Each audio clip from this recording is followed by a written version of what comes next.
So let me introduce how to use the Node.js code in the browser. So first we use Google.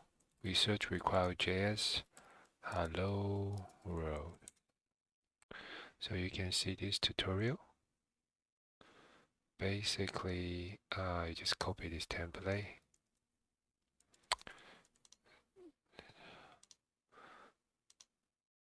Okay, that's new. So this is our hello world HTML using the require. Let's save it in the desktop. Let's create a new folder. Let's say website. I save this one to index.html. Okay, so we got a basic template. So from this example, it already have a require.js import to us. So this is the key library that we allow us to use the Node.js to the browser. So that's for let me first comment out this one. So require.js have something called data.main. So app. That means inside the same folder, we can just access this app.js. So so in this app.js, we will print out, let's say, hello world. Okay. So we save it in the same website folder. We call it app.js. Okay, so let's try to execute this one. First, we need a browser. So we can use Chrome web server extension. So we install this web server for Chrome. I'll add app. And then we install our web server using Chrome. We click on it, choose the folder.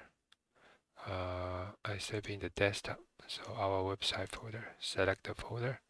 So then our website get mounted. So we can click on this URL. So this is our first page. We just wrote with the index.html. So we press F. We go to the console using the developer mode. You can press F12 or using here more tool, developer tool to open the Chrome console. You see, our hello world has been printed. We can also change our hello world.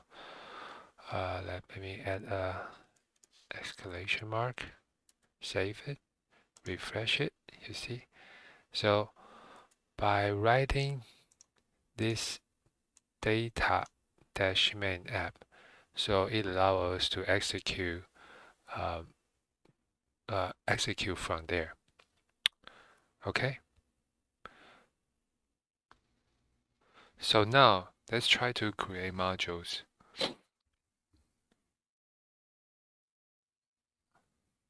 So let's create a full module. We can just copy the code here.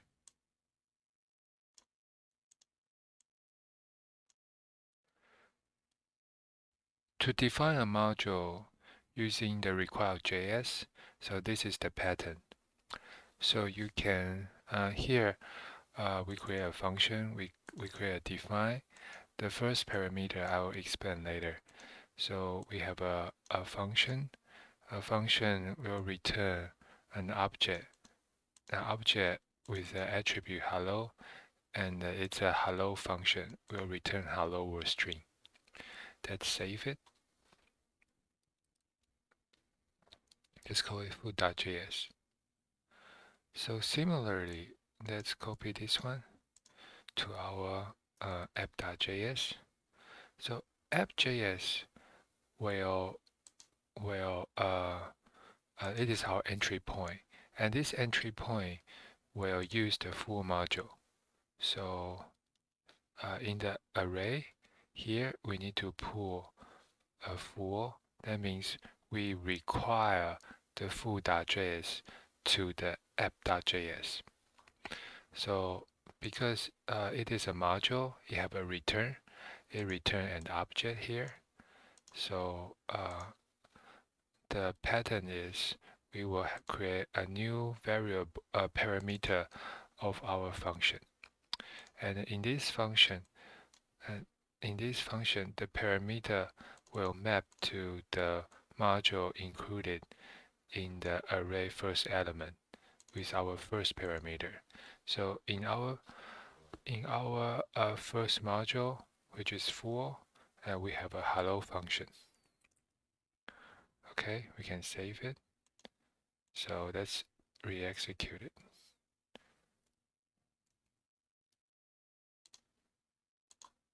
Okay. Print hello. Oh, this is the string. We only get the string now. We need to print it.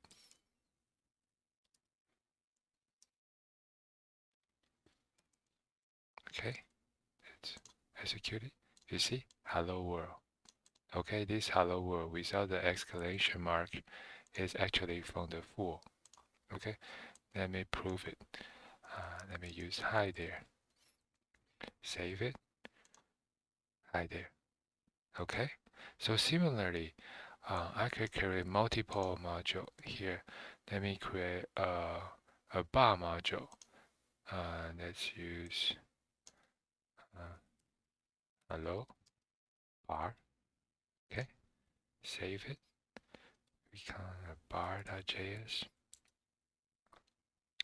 Okay, so here in our main, the app.js, we can similarly we include a bar, include the bar.js, and we include a bar.js, and it will be represented in the bar parameter inside the app.js function. Let's print it out. Let's say bar.hello.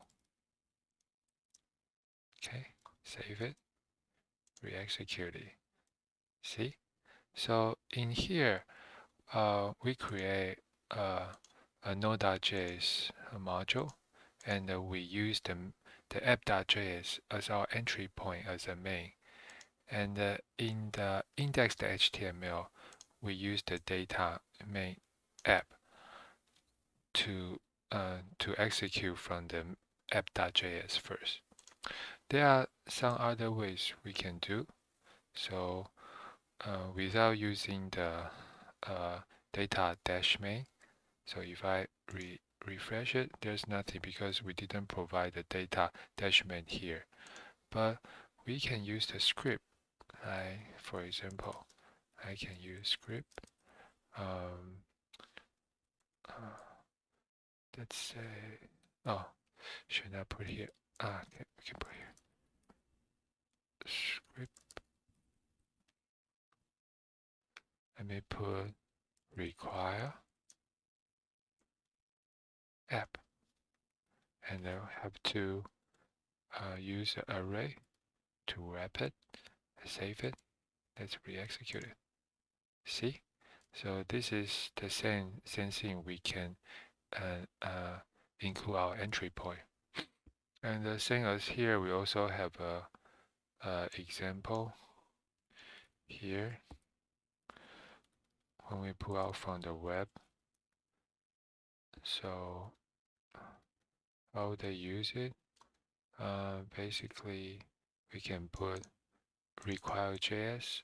We put the app here, and the app is our first variable. But we don't need, just need this one. So re-execute it. See, this is so there are similar. There are different way to do the entry point.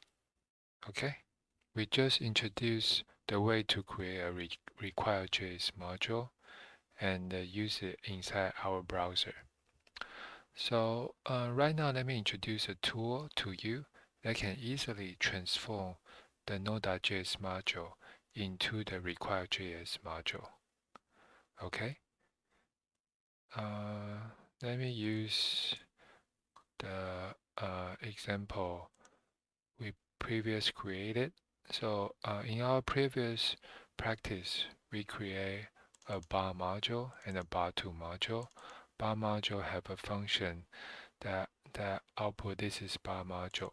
Bar2 have a function that's output this is a bar2 module. Okay, so let's open in the Explorer. Okay, inside here we have bar and a bar2 module. That's using the command line. First, in order to use the tool, we need to npm install browserify. Okay. So right now it is installing.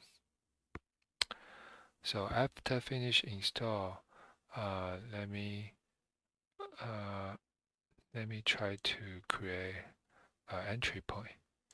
So let me create app.js.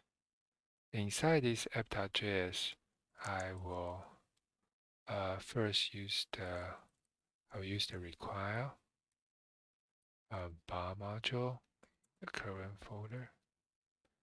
Okay, and also bar2 module. It also require in the same folder bar2.